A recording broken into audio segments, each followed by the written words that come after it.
What is up, everyone? Welcome back to Savage Rounds with Xavier. Today I've got the UFC London matchmaking video.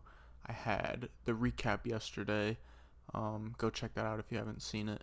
And these are the fighters I'm doing matchmaking for today. We got Filio, Duncan, Kianzad, Vieira, Muradov, Alvarez, Andre Muniz, Paul Craig, Lerone Murphy, Nathaniel Wood, Molly McCann, Tom Aspinall, a bunch of fighters. I ended up last video I said I was going to do Ashmoos, and I didn't have Molly McCann in there. I just ended up switching them around because McCann's moving weight class, and Ashmoos is going to be out for a while. The fights around him will look different at the time, so I'd have to think about it closer. So we'll just move on from him at this point. First up, Filio. He got that really nice comeback win versus Barres, I think. Or let me see what his name was.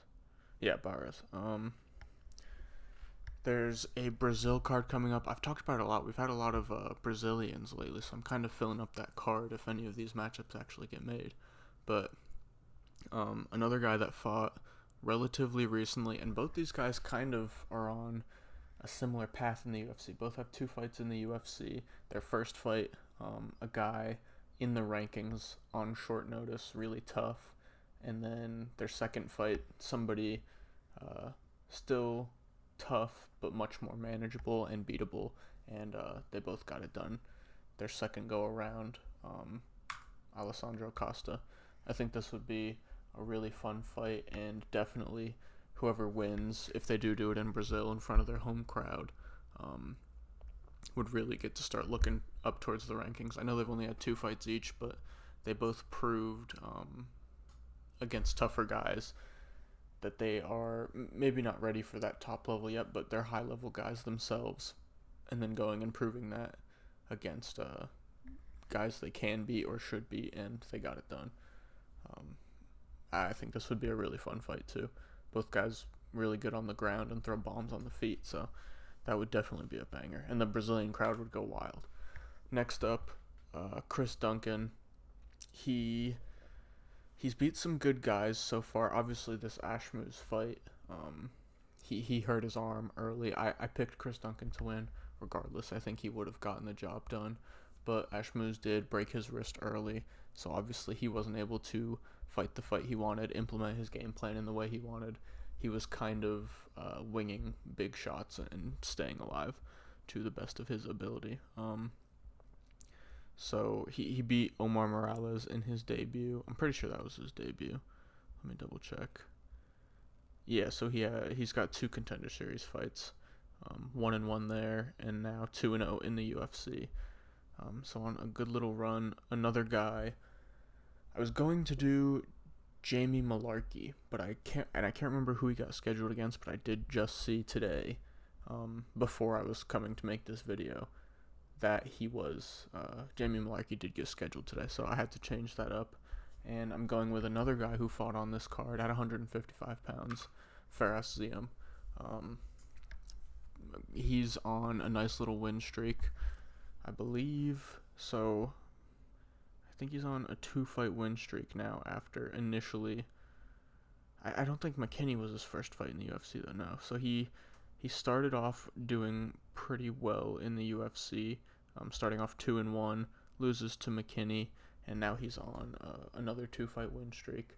Duncan also on a 2-fight win streak. A good kind of like little battle of the prospects deal, battle of the up-and-comers. Would be a fun fight for sure. Both guys have decent, not bad grappling, but their main focus is definitely the striking, so it would be a fun fight for sure. Next up, these next 2 fights, if you've seen my other matchmaking videos, you know who these next 2 are going to be against for Pannie Kianzad and Ketlen Vieira. I've talked about these girls fought recently, so I said for each of these 2 girls, it would be like the winner or the loser of this Kianzad Vieira fight. So for Kianzad, Irene Aldana, she ended up losing. So I think Aldana just fought for the belt, wasn't able to get it done. Amanda Nunes rode off into the sunset. I think Aldana now needs to get a little, because she just fought for the title. Obviously, they're not gonna. I don't at least think they would give her a title eliminator right away. She probably has to get a couple wins back under her belt. So another person that just lost but still in that top 10 range, Kanzad, get that one done, I think. And then I believe with Amanda Nunes gone, they're probably going to do Pennington versus man, I can't remember her name, Juliana Pena. That's the most likely situation. There were rumors about Ronda Rousey coming back, but I really doubt that's going to end up happening. So I think that is the fight to make for the belt. And then title eliminator, first title shot after that initial title fight between Pena and Pennington. I think you go Ketlin Vieira, Mayra Bueno Silva. Bueno Silva just got a nice finish versus Holly Holm, and Ketlin Vieira is... Hold up, let me pull it up. And it's kind of, there's like a little log jam with Amanda Nunes out of the picture now. So it's kind of tight up there. She's 3-2 in her last 5, lost to Pennington. Just beat Kanzad, like I said. But before that had beat Holly Holm and Miesha Tate. So 3-1 in her last 4. So she's on a decent little run. A win over Mayra Bueno Silva, I think, would be decent enough to get her a title shot in this division. And obviously, if Bueno Silva wins, that would be good enough to get her a title shot for sure. Next up, Mahmoud Muradov, a dominant performance versus Bryan Barberena. It was just tough for Barberena. He was outmatched in strength and striking power for sure. He did better. I talked about it in the recap. He did better against the takedowns than I thought he would, like stuffing more initially than I thought he would. I thought Muradov was going to be able to get them quite easily and be able to get off more damage on the ground. But yeah, Barberena did all right there. Muradov was still able to get time. I mean, I talked about all this already, but Muradov coming off of a 2-fight losing streak, a little 2-fight skid. Braulio and Gerald Meerschaert, 2 grappling guys, or two guys that their strong suit is the grappling. Then getting the win against Bryan Barberena. He's not right outside the rankings, but I'd say he's in that like 16. No, I'd say he's in that like 20 to 25, maybe 30 range. So he got this win. I think he needs to be on like a little 3-fight win streak to talk about rankings for him. So somebody that just lost, that was kind of just outside the rankings, I'd say. Maybe not just outside the rankings, but yeah, like in that same area, 20 to 25, maybe a little bit closer than Muradov, coming off of a loss, Albert Duraev. I think this would be a fun matchup. Duraev would obviously try and get his grappling going, but maybe Muradov's able to stuff it, and on the feet, I think Muradov would have the advantage. Obviously, Duraev's got big power, but Muradov is the much better striker overall. And yeah, I think unless on the feet Duraev caught him with something big, which he hasn't proven he's able to do. So yeah, I think on the feet Muradov would have that, and this would be an interesting, fun fight. Next up, Joel Alvarez. This was another one. I had Damir Ismagulov, but I don't know if he just got taken out of the rankings, so I don't know if his contract is getting renewed or not. It doesn't look like it at this point, I'd say. Diego Ferreira steps in to that 15 spot in the rankings, replacing Damir Ismagulov. I had Damir Ismagulov. I just took the next guy up, taking that 15 spot. I think there are going to be a few people saying, or I mean, probably a decent amount of people saying, he needs another fight or 2, probably just 1, but another fight before he's actually able to get back into the rankings. And for those people, I wouldn't be mad at it. So I made a matchup for that scenario too, because like I said, I think that's an okay scenario. Get a nice little 2-fight win streak and then look towards the rankings. I would go with Ferreira just because we've seen what Alvarez can do. We've seen how talented he is. Ferreira's been up in this ranking area for a long time. I think we kind of want to start to see the new guys come in. But if we do want to get Alvarez one more fight before that, I think we go with Jakar Close. He has come back from his little break after getting knocked out by Dariush. He's on a 2-fight win streak. He's kind of in that same area, just outside the rankings. Same area as Joel Alvarez, I'd say. This would be a fun fight as well. I'm honestly cool with either of these two, Diego Ferreira or Jakar Close. Both would be fun matchups. Different types of matchups for Alvarez, but would be fun either way, like I said. Next up, Andre Muniz. He was looking really good. He submitted Jacare Souza, snapped his arm, and everybody was like, whoa, this guy's really good. And now he's on a 2-fight skid. Not looking so good anymore. Getting beat up by Paul Craig on the ground in this last matchup. He needs to kind of take a step back. Obviously, I don't think he's going to be in the rankings anymore. The rankings did come out today, but I didn't take a look. He probably isn't in that 15 spot anymore, I would assume at least. So he's still right outside the rankings in that 16 to 25 area, I'd say. He probably needs to get on like a 2-fight win streak before he can start looking towards the rankings again. There's a fight coming up soon, and I think he should take on the winner of this one. Gerald Meerschaert, Andre Petroski, both grapplers, so it would kind of be a matchup where Andre Muniz could show his strong suit versus more guys that do what he does. Obviously, Petrovsky's more of a wrestler than a BJJ guy, but his jiu-jitsu isn't bad either.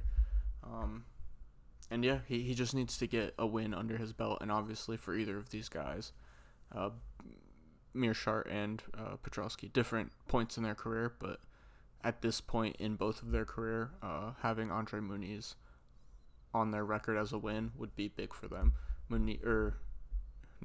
Meerschaert trying to make that one last hoorah this late in his career, and Petrovsky on the rise. He's looked decent so far. He's had some good wins, some good performances. His last one, his best, I'd say. So yeah, a big win for any of the three of these guys, no matter who got it. Next up, Paul Craig. A big win for him. I really didn't think he was going to be able to get this one done. I thought the weight cut down would be an issue. It did not seem to be an issue whatsoever, and it was a really good performance for him. Obviously now, I would assume, like I said, I probably should have checked the rankings, but I forgot to. I assume he's going to take that 15 spot. If not, he would probably literally be 16, right outside the rankings, but I assume he's going to take that number 15 rank. And a lot of people were saying Bo Nickel. I mean, I guess it would be a big matchup, name-wise. It would draw a lot of eyes just because it's Bo Nickel versus a really big name in Paul Craig, a guy who's been in the cage versus really good guys and had some really good wins.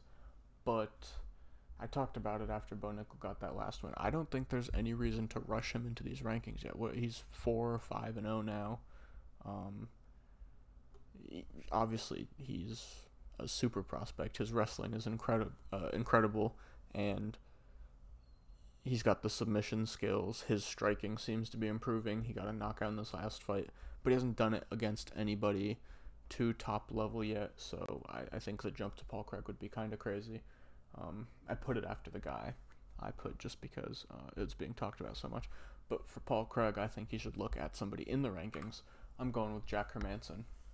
I think this would prove to be a tough matchup for him. On the feet, I think most people would give the edge to Hermansson. I'd be surprised if somebody said Paul Craig. Obviously, Paul Craig has big power, but just as an overall striker, I'd favor Hermansson. And obviously, Hermansson's got his own grappling, so it would just be interesting to see if Paul Craig would be able to implement his grappling. He's going to be a pretty big guy in this weight class, it seems. Very strong for the weight class, I would assume. So, yeah, it would just be interesting to see how he plays out versus, somebody who could cause him bigger problems on the feet than Muniz, I would assume. And yeah, looking up in the rankings, I also put Bo Nickel here, just because, like I said, it seems to be the matchup people are asking for, and I think Paul Craig said he would entertain it. Bo Nickel called for it. Interesting, I guess. I don't know. Not my favorite idea quite yet, but if they do it, so be it. I will definitely watch. Next up, Nathaniel Wood. He had a fight of the night type fight. I gave it fight of the night. I'm pretty sure it did. Maybe the Johnny Parsons, Danny Robert one got it. I can't remember for sure, but I gave his fight of the night. I would say at this point he's just outside the rankings. Because now he's either 3 or 4-0 at this new weight class. Lerone Murphy. Oh, I gave it away. Lerone Murphy also won on this card. He's on a good little run now. He's undefeated, but I think he's getting to that point where we can start to talk about the rankings for him. I think honestly, either of these guys, I wouldn't be surprised if I saw their next fight wasn't against each other and they were getting somebody in like the bottom 13, 14, 15 kind of area. I wouldn't be surprised to see that, but I think you could also book these guys against each other, and whoever wins gets that ranked spot for sure, or the ranked fight for sure, and I think the loser would still just be right outside the rankings. A couple fights get back on track, and they could still be right in there. And this would be a really fun fight. Obviously, both guys pretty solid everywhere. So, and I think Nathaniel Wood would be able to cause a lot of problems because of how fast he is. Obviously, Lerone Murphy's really good and technical, and he's got good power, but I think the speed would cause issues. So I think this would be a fun matchup for sure. Molly McCann, I talked about it a little bit. She's moving down. I don't know if that will solve issues for her. It's just the grappling on her side isn't very good. It doesn't matter. I mean, obviously, if it's a lower level grappler and she's down a weight, it'll help a bit, but I still think if she ends up coming across girls who are really good grapplers, she's still going to have issues no matter what. Her first fight in this weight class, she's on a 2-fight skid now. I believe it's the second 2-fight skid in her UFC run so far, so she can't afford any more losses, I think. Maybe if she lost this next one, maybe they'd give her one more chance. I couldn't say I'd be confident in it, but maybe they would. Maybe they wouldn't, but yeah, a loss would be bad for her here. I think they're going to give her somebody who's going to fight her where she wants to fight on the feet, and it's a winnable fight for Molly. I think also she could end up losing this one, but I think it's definitely a winnable spot for her, and it's somebody who I did make a matchup for, so I'll explain that a little bit. But Diana Bobitsa, it's a good spot for Molly McCann to get a win. They're both going to go out there and strike. I think, depending on how the power transferred down, I would favor Molly McCann just a bit. Bobitsa is very hittable, and Molly McCann, like I said, she packs some power. I think she'll be able to walk through Bobitsa's punches and just do more damage if she's not able to find the finish, but get the win, I'd say. I would, I mean, without going back and doing like a full tape watch for this, just off the dome, that's what I would say right now. But like I said, I had Bobitsa matched up with Haregi kind of as like a rebound fight for Haregi, or if Bobitsa could get it done, would a win. I think I didn't like put a little graphic up for it, but with Molly McCann in the picture now and Bruna Brazil getting a win, I think you go Haregi Brazil and this fight right here, Molly McCann, Diana Bobitsa. I think those 4 fighters, the matchups are better for them anyway, where they are right now. Last up for matchmaking today, we've got Tom Aspinall. It's kind of an interesting situation. He called out, he said he's going to be in Paris watching what's his name? The polar bear. Sergey Spivak versus Cyril Gahn. He said he's going to be front row in Paris watching, and he called out the winner, and then he said he wants to fight John Jones. I really do think John Jones is going to fight Stipe, and I mean, maybe if he lost, I don't know, because I think Stipe is going to retire too. I think, to be honest, both of them are going to retire. I think John's going to win, and then they're both going to retire. John will ride off into the sunset, and I just don't think Stipe, after another loss, will continue to fight at the age he's at. So I think if Tom is smart, I know it's the tougher fight, obviously. Maybe not. I don't know. Gone is still a really good fight. I just think on the ground, Aspinall would be able to do what he wants, and obviously on the feet, he's great as well. But I just think he would have a huge advantage there. And with Spivak, I just think he's better than Spivak everywhere. I think if he's smart, he sits back and takes a much more dangerous fight, I'll say. But it could be for the belt. I think if he waits till that title fight, watches it, both of them retire, whatever happens, happens. And then I think, to be honest, in December, they could do the interim belt, or not the interim belt, the vacant heavyweight belt, and do Tom Aspinall versus Pavlovich, and then that Spivak Gone winner can be the first title challenger. That kind of deal. And then, I mean, obviously Blades is still in the mix there. There are a few other guys. But yeah, it would be, I think, I didn't even put it up, but yeah, Pavlovich. I think that's the best situation for the top of heavyweight right now. Tom Aspinall and Pavlovich. Hopefully, I mean, I would assume Dana could see this too, but hopefully he'll be like, hey, wait it, John's probably gonna win and retire. You guys get the vacant heavyweight shot in December. I think that is a good shout. But yeah, that's matchmaking for today. This weekend, I cannot wait. UFC 291, Porrier Gaethje 2, Polish Power, Alex Pereira. There are some more bangers on this card, but I will talk about them all Thursday, tomorrow. Gonna do the breakdown and predictions. Like this video, subscribe, and then come back, check this one out tomorrow. See you guys for that. Peace.